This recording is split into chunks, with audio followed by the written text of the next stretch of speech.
Welcome to Tuesday. It's the 22nd day of the second month of the 22nd year of the year 2000.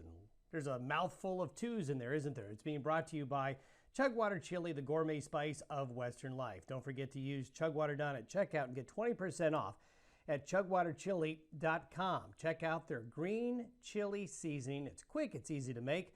It's great, especially in the weather like we're getting right now. Go to chugwaterchili.com and get 20% off. Well, I think that's just a great way to describe the weather across the Intermountain West is brr. The Arctic air is going to dominate, and there's really no change. This Arctic air mass for the next 3 days is going to be solid and deep right on top of us.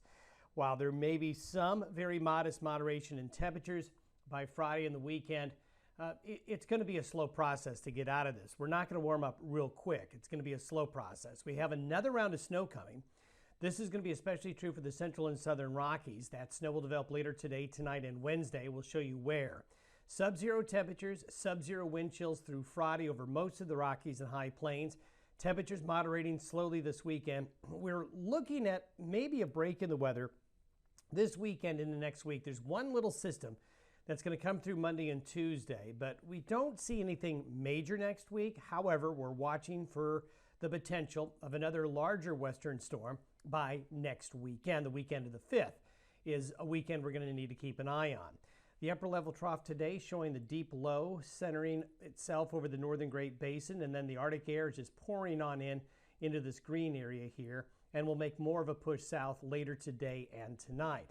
Now this upper low right here is going to swing down to near the Four Corners area and is going to make it snow again across the central and southern Rockies.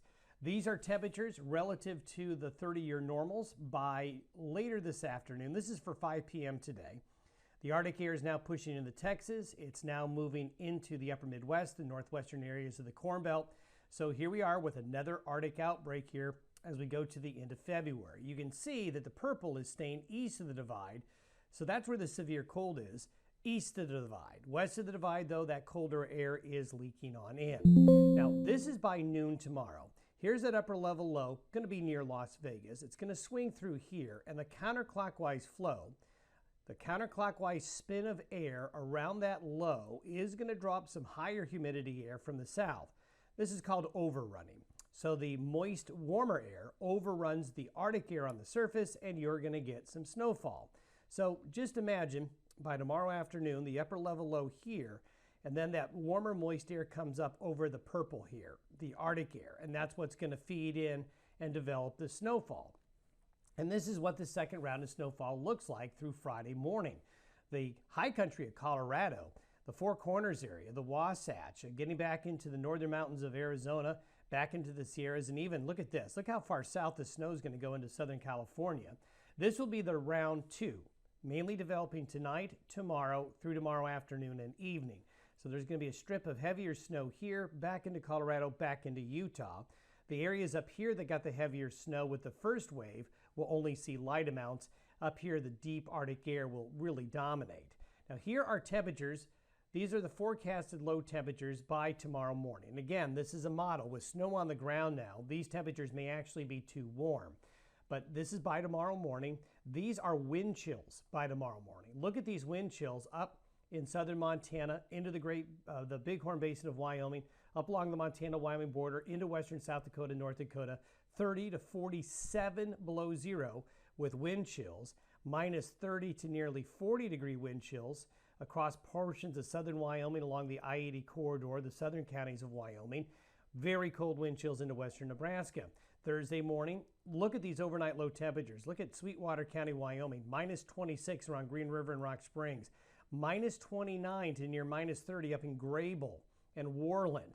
So we're talking about the coldest air of the season. Now temperatures by Thursday. The cold air is getting further into Texas, but we're still in the deep freeze over most of the nation, with the exception of the far south. Most of the nation impacted by this Arctic air, both sides of the divide and really coast to coast. By Saturday, the Arctic air begins to move. This is what's left of the trough. It gets squeezed out and stretched apart a bit, and this is going to push in some warmer Pacific air by the time we get into the weekend. And that's going to lead to a moderation in temperatures. These are temperatures relative to the 30-year normals by Sunday. We got this little tongue here of warmer air coming into British Columbia, Montana, and the Dakotas.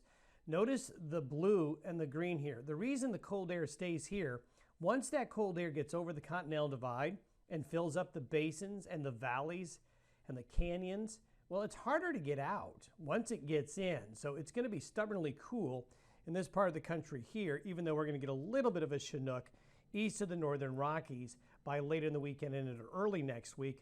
What's left of the Arctic air mass kind of settles down into the southern plains, down into the Gulf Coast, giving those folks a very chilly end to February. This is what the precipitation looks like over the next 10 days. Look at the Pacific Northwest.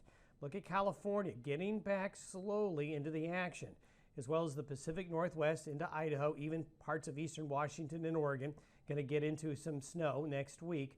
And we have that better moisture right here with the current event rolling on through.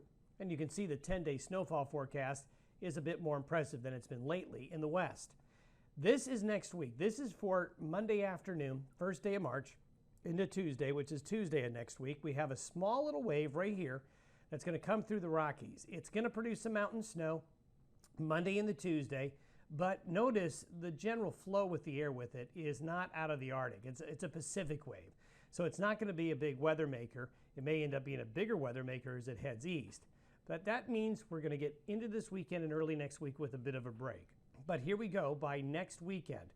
This is by Saturday afternoon the 5th into Sunday morning the 6th. We've got another low near Las Vegas headed towards the Four Corners area. Like we said yesterday, we'll put a question mark on this one.